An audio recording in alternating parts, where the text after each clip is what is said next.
Hello, everybody. So today we are going to talk about learning and memory.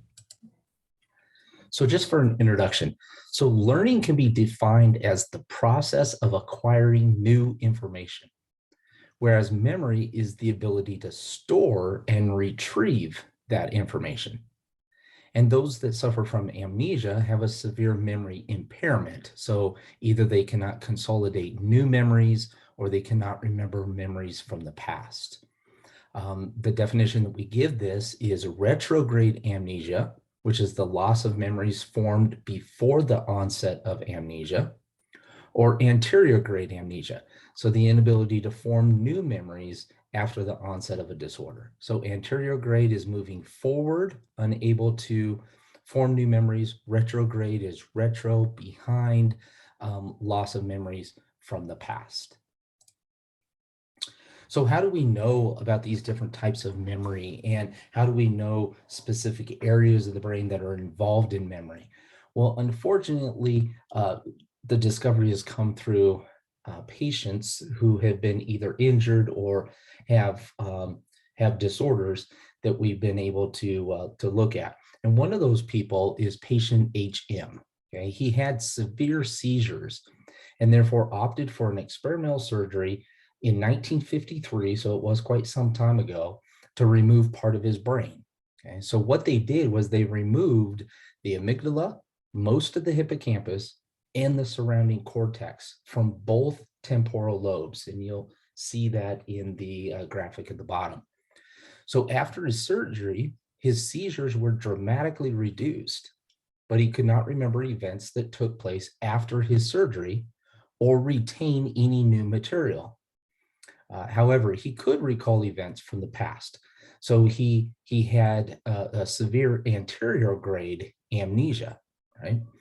Unable to form new long-term memories, but his short-term memory was left intact. So obviously the thought process here is that, okay, the amygdala, the hippocampus, the surrounding cortex, the overall temporal lobes must be important for memory, okay? So what did we learn? Well, memory deficit was caused by loss of the medial temporal lobe, including the hippocampus. But we'll see here soon that it's much more specific than that.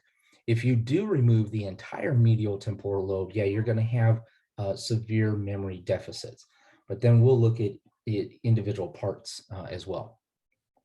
Patients with this type of amnesia can learn with practice on sensory motor skills. So an example is a mere drawing task, but you can think of it like a puzzle also. These individuals would come into the office, they would put together a puzzle, and they would put it together faster and faster throughout time. Okay? So you would think, okay, they're learning to do this task better and better. However, if you were to ask that individual, they would tell you that they have never done that task before because they couldn't form those new memories. So short-term memory and long-term memory are distinctly separate. That's also what we learned here from HM, and we will go into a lot more detail on that as well. So two categories of memory, and there'll be several categories as we move along, but I try to provide you a graphic of all of these so you can follow. Okay, so let's look at declarative memory. So that is a type of long-term memory. It's the one on the left-hand side of your figure there. This one is for facts and information acquired through learning that can be stated or described. So used to answer what questions. Whereas non-declarative memory, or sometimes they call it procedural memory, is shown by performance rather than recollection. And this is used to answer how questions. So if you look at the figure at the very bottom in the yellow boxes, it says declarative memory can be tested readily in humans because they can talk. HM was unable to form new declarative memories, indicating that the hippocampus is needed to form these memories, but that they must be stored somewhere else. Non-declarative memory, now on the right-hand side, can be tested readily in other animals as well as in humans. And HM could form this type of memory as when he learned the skill of mirror tracing or putting together that puzzle. So you see how memory starts off fairly simple, and we're looking at, okay, remove the hippocampus, we see these memory deficits, but then it's not that simple. we have so many different types of memory, and the memory seems to be distributed throughout many different brain areas. So here again is the medial temporal lobe damage on the left-hand side, and that's what would have been removed from HM, okay? So we're looking at the hippocampus, but also the entorhinal cortex, the pararhinal cortex, and the parahippocampal cortex. So on the right-hand side, you'll see that it is more than just the hippocampus working here. In the control group, we have the largest bar there, so memory score is the best. If we lesion the hippocampus, you see that that memory score does decrease, but it does not decrease nearly as much unless you also lesion the areas around the hippocampus. You see the H+, that includes the entorhinal cortex and the parahippocampal cortices, and then the red lesion extended forward to also include the anterior entorhinal and pararhinal cortices. And in that case, now you're looking at impairment in declarative memory being very, very severe. Okay, so now let's look at another individual, patient NA, okay, who had amnesia due to damage to the dorsal medial thalamus and the mammillary bodies. So these are shown to you in the figure on the right-hand side. Like HM, he has short-term memory, but cannot form declarative long-term memory. So he has the same deficit, but his brain damage is in a different area. Okay, now we're looking at dorsal medial thalamus and mammillary bodies. So now we're thinking, what exactly is going on here? You know, we thought we had it limited to the hippocampus. We thought we had it limited to the temporal lobe. And now we're seeing that the memory can be damaged due to other areas of the brain. So the similarity in their symptoms paired with damage to different regions suggests a larger memory network. And I also give you a couple other examples here just to show you how distributed memory is in the brain, okay? And also that we are nowhere near finding where memory actually lives in the brain, okay? Another example is Korsakoff syndrome, right, which is a degenerative disease characterized by memory deficiencies and caused by lack of thiamine. Okay, it's oftentimes seen in chronic alcoholics. The reason for this is because they have replaced their diet with alcohol, and so they're severely lacking vitamins and nutrients like thiamine. These patients often confabulate, which means they fill in the gaps in memory with falsifications, and brain damage occurs in mammillary bodies. So we already talked about mammillary bodies, but now we're looking at dorsal medial thalamus and the frontal cortex, but not the hippocampus. So now we're leaving the hippocampus out of this, okay, and dealing with mammillary bodies, thalamus, and frontal cortex, and still seeing the memory deficiencies. Okay. Now, two more subtypes. So we talked about declarative memory a little bit. Now we're going to talk about two subtypes of declarative memory. You have semantic memory, which is generalized declarative memory, and you have episodic memory, which is detailed autobiographical memory. Okay, so generalized declarative memory would be knowing the name of the oceans. Okay, autobiographical memory would be you recalling an event from your past. So here again, patient KC now suffered brain damage due to a motorcycle accident. So what was his deficit? Well, he could not retrieve personal memory due to damage to the cortex. So Casey's hippocampal damage accounts for his anterior grade amnesia, just like we saw with HM, but not for the loss of his autobiographical memory. So brain imaging studies show that semantic and episodic memories are processed and stored in different locations. And again, just to give you a little bit more detail here and see how convoluted this actually becomes with memory, is skill memory. Okay, learning to perform a challenging task through repetition. And we're talking about all different kinds here, sensory motor, perceptual, cognitive, are impaired by damage to the basal ganglia. Now remember, basal ganglia was a big component of motor movement. Okay? And priming, a change in stimulus processing due to prior exposure to the stimulus. Priming appears to be a function of the cortex. So now we're looking at like the frontal cortex. Okay? Different types of priming are related to reduced activity in different cortical areas. So just two more parts of the brain. Now we're talking about the temporal lobe. We talked about hippocampus. We talked about mammillary bodies, the thalamus. We talked about frontal cortex. Now we're also looking at basal ganglia and some other areas. Okay, you guys are probably all familiar with classical conditioning. It is associative learning, which means the association between two stimuli or between a stimulus and a response occurs.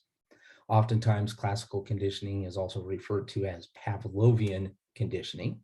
Okay, a neutral stimulus, one repeatedly paired with a stimulus that elicits a response, is then able to elicit that same response when presented alone. And you have the graphic there on the slide to show you. Okay, so the unconditioned stimulus is food, which elicits salivation. That's the unconditioned response. We don't have to learn that. That's why it's unconditioned. Food automatically causes salivation.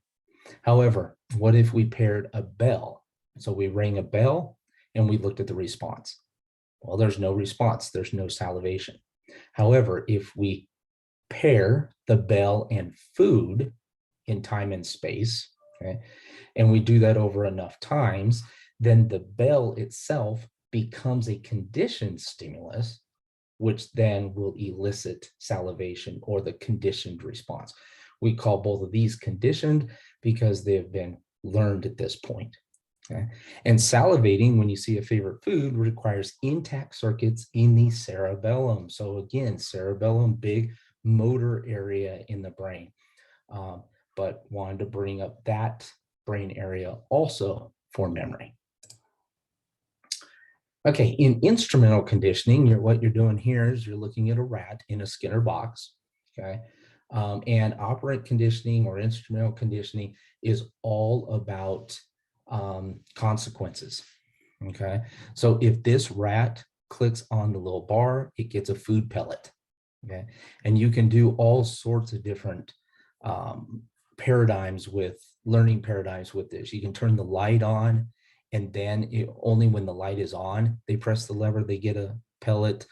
You can do all sorts of things inside this environment.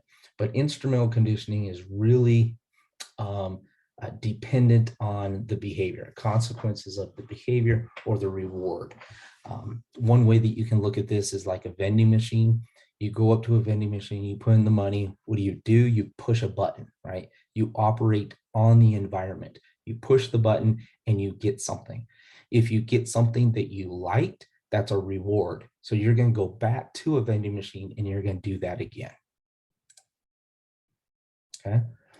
Also, early research indicated that animals form a cognitive map, which is a mental representation of a spatial relationship. They often do this with water mazes. So they'll have a big barrel full of water and they'll put a little stool just under the surface of the water. And they put a rat in there. The rat will swim around, swim around. As soon as he finds that little stool, he'll pop up on it. Okay. They have no problem in water, but they just don't like being in the water. So they pop up. You put them in that same environment, you keep the stool in the same place in that water. After 2 or 3 times, they make a beeline right for the stool and pop up. So it's assumed that they've developed a cognitive map, okay, a mental representation of where that stool is. So the hippocampus is important in spatial learning. Okay? It contains place cells that become active when in or moving toward a particular location. And we also see this in bird species that hide food in many locations, and we notice that they have larger hippocampi than other birds. Okay, so here's a nice summary for us. Okay, major conclusions about learning and memory. We started off with the top portion, long-term memory, broken down into declarative and non-declarative. Okay, and then we broke down declarative into episodic and semantic. So let's start there. So episodic, remembering your first day of school, or I gave you that example of an event that happened in the past, right? And we notice that this appears to be storage in the cortex, okay, frontal lobe stuff. Also semantic, knowing the capital of France, storage in the cortex again, okay? But if we move over to the other side, oh, one thing that I need to mention also is that declarative says things you know that you can tell others, hippocampus dependent. Okay. These are the types of memory that we know are hippocampus dependent. Okay. Then on the non-declarative side, we have these skill learning, priming, conditioning that are hippocampus independent. Okay. So knowing how to ride a bicycle. Well, here we have the basal ganglia involved, we have the motor cortex involved, we have the cerebellum involved. Okay. Priming, being more likely to use a word you heard recently. That's the cortex. Okay. And then conditioning, salivating when you see a favorite food. And we listed that, remember, with the Pavlovian conditioning with the cerebellum. Okay. So many regions of the brain are involved. Different forms of memory rely on different brain mechanisms, which may include different regions. And the same brain structure can be involved in different forms of learning as well, just like you see here with priming and with episodic, or skill learning and conditioning. Okay, so let's talk now a little bit about how this information from our environment becomes processed as a long-term memory, and our ability to then remember those events and bring them back to our consciousness. Okay. Sensory buffers are the briefest, and they involve sensory impressions. So that physical energy out there has to come in through some kind of a sensory buffer. That could be our eyes or our ears.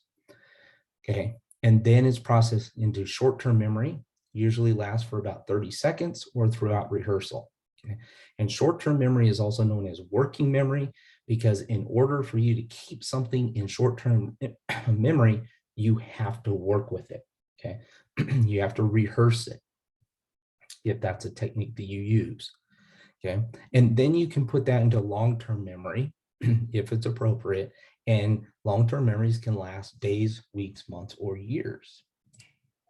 So this is a fantastic graphic here showing you the process again. So if this physical energy, if it's a touch, a smell, a sound, a sight of something, then it's coming into a sensory buffer. They give you the example there of iconic memory. Iconic memory is going to be sensory memory for the visual system. Okay. You encode that and put it into short-term memory or working memory. Okay. If you work with it, you can perform certain tasks. Okay. You can perform certain tasks without putting it into long-term memory. You're working with it at that time. Okay. If you don't work with it, then it's lost. Okay. You see it dropping out there at the bottom.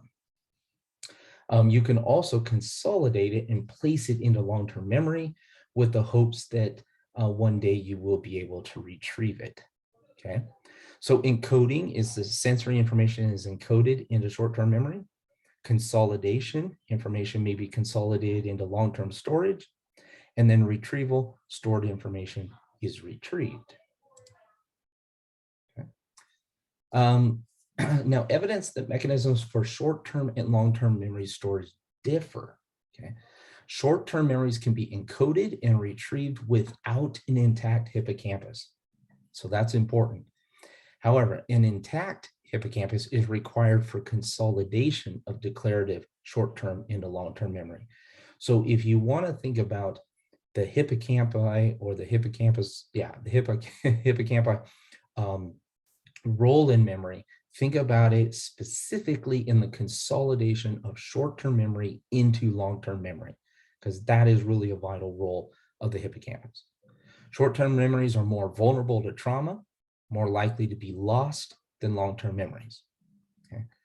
And we'll see this a little bit more in detail, but many people believe that short-term memories appear to be more electrical in nature, okay, whereas long-term memories appear to be more structural in nature.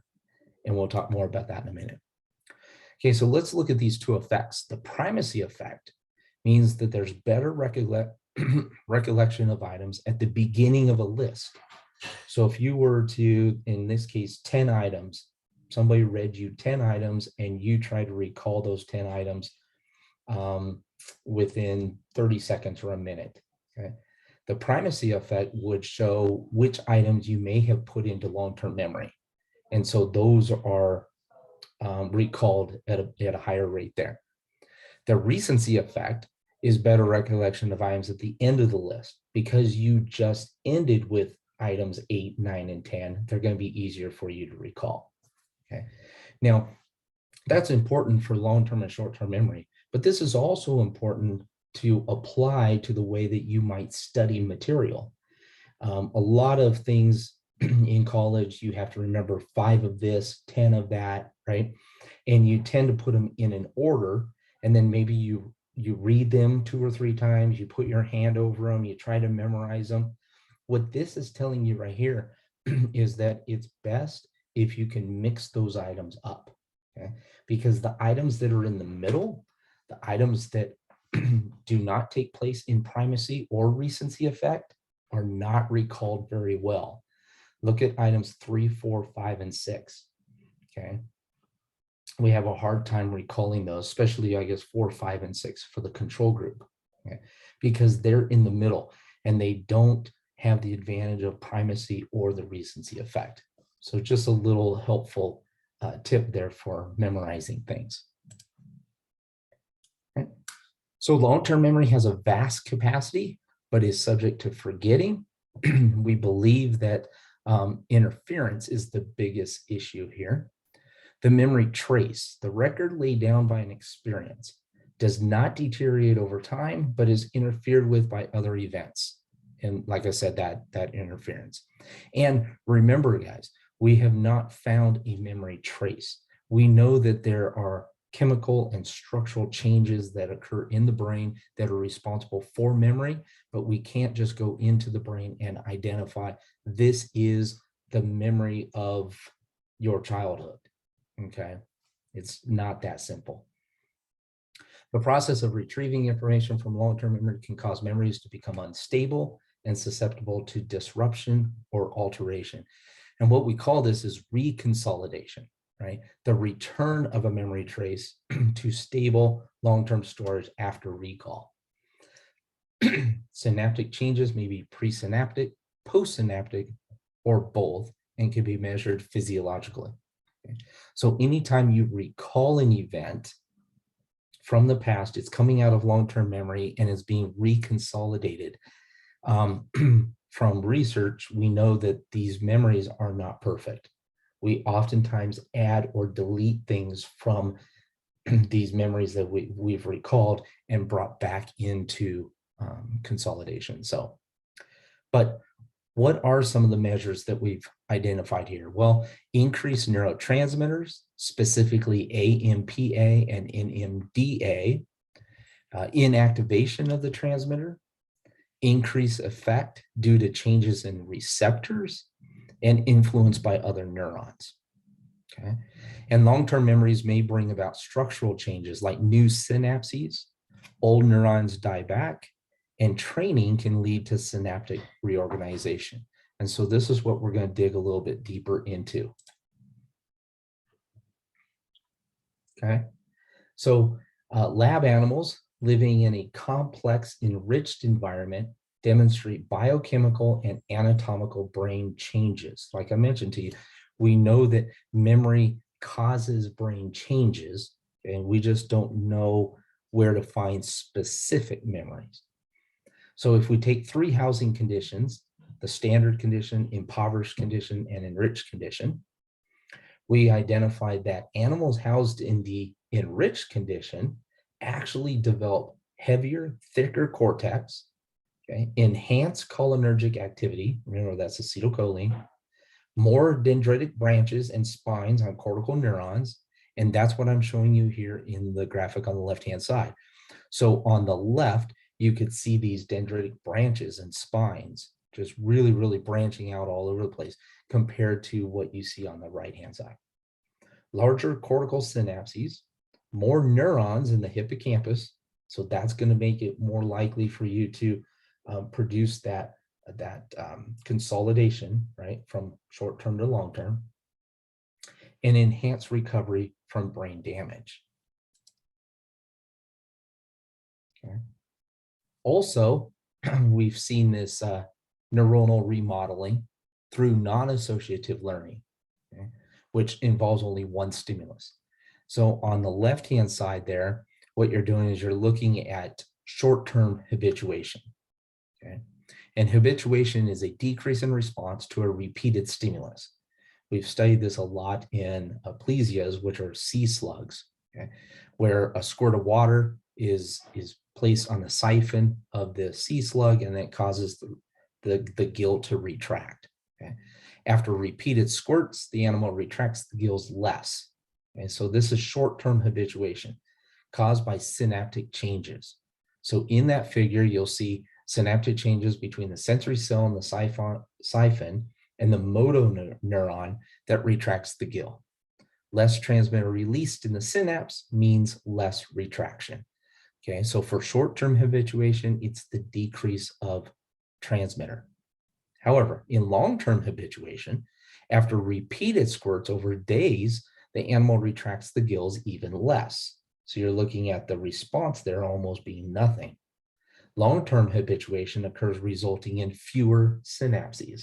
So the figure on the right-hand side, long-term habituation, you'll see that the synapses are actually two of those axons, you know, the proliferation there, two of those are dying off, and now you're only left with one. Okay, so again, this is the neuronal remodeling of a learning effect. And here's another example.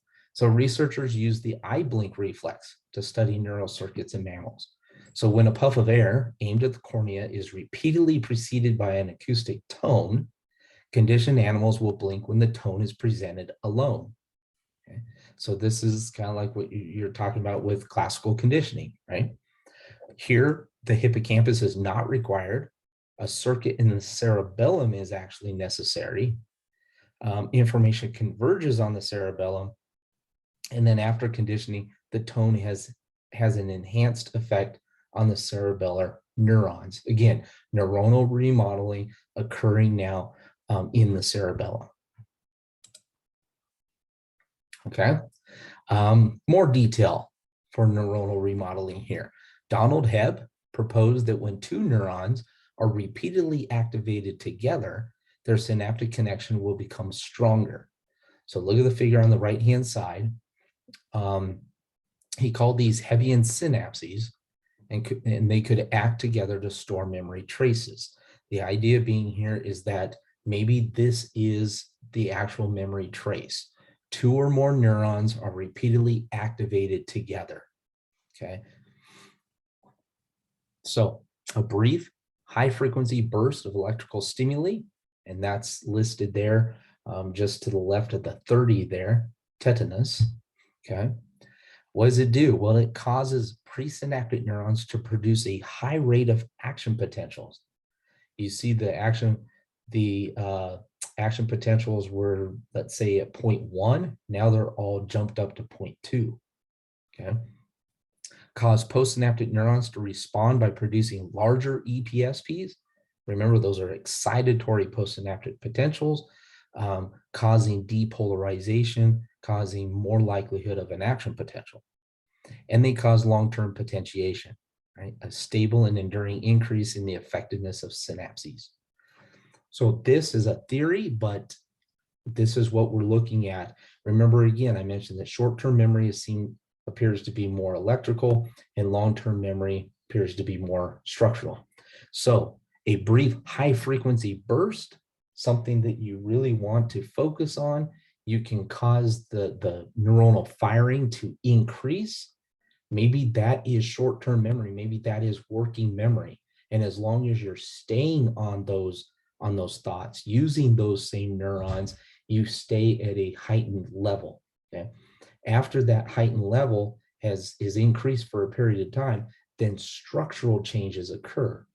Those structural changes then become long-term memories, and now it's put in. And now you can actually go back later and recall those memories. Okay.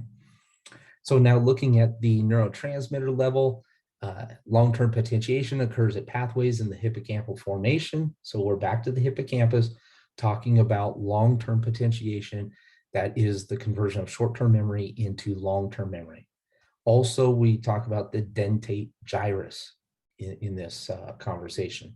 The most studied form of LTP uses the transmitter glutamate. You see this in the figure on the left-hand side, and depends also on NMDA and AMPA. Okay. NMDA receptors respond to glutamate by allowing calcium to enter through the once blocked channel by magnesium. You see that again in the figure there. And then glutamate stimulates AMPA receptors, allowing sodium in. Both of these things cause a depolarization of the membrane and heighten the likelihood for action potentials. So something is going to increase or happen. Also, we see presynaptic changes in long-term potentiation. Okay? When a postsynaptic cell is strongly stimulated, it releases a retrograde transmitter that travels back across the synapse. Okay? So on the figure on the right-hand side, strengthening of a synapse that successfully drive postsynaptic cells, or you have loss of ineffective inputs. Okay? So again, either a release of a retrograde transmitter that travels back across the synapse, which ensures that more glutamate will be released and further strengthens the synapse, or conversely, synapses that are not strengthened will become weaker and fade away. And you see these on the right-hand side at the bottom there, where those two neurons are now becoming weaker and will die off. Okay. And then finally, we're going to end here with memory and aging, give you a couple of examples. Dementia is a drastic failure of cognitive ability, including memory failure and disorientation. Memory impairment correlates with shrinkage of the hippocampus during aging. We would be remiss if we did not talk about Alzheimer's disease, which is a form of dementia that appears before age 65. The brain exhibits striking cortical atrophy and reduced metabolism. It begins as a memory loss of recent events and then becomes an impairment so extensive that conversation is oftentimes impossible. Okay. So what are we looking at a cellular level? Well, we know we see these amyloid plaques, which are misfolded proteins that form in the spaces between neurons, which then kills the neurons. And we also see neurofibrillary tangles, which form inside neurons and interfere with the recycling of proteins. But the end result, again, is killing of the neurons. We also see loss of neurons that make acetylcholine. So we see very low levels of acetylcholine in Alzheimer's individuals. And you can imagine with now that you guys know how complex the brain is and the neurons, how many connections there are, that neurons are communicating through a synapse, and you have all these ions going back and forth in there in the extracellular fluid. And now you have amyloid plaques and you have neurofibrillary tangles that are, messing with those spaces or interfering with the recycling of proteins. And that is going to cause neuronal death. And therefore, if we see a lot of this death occurring in the hippocampus, we see the deficits in memory and dementia.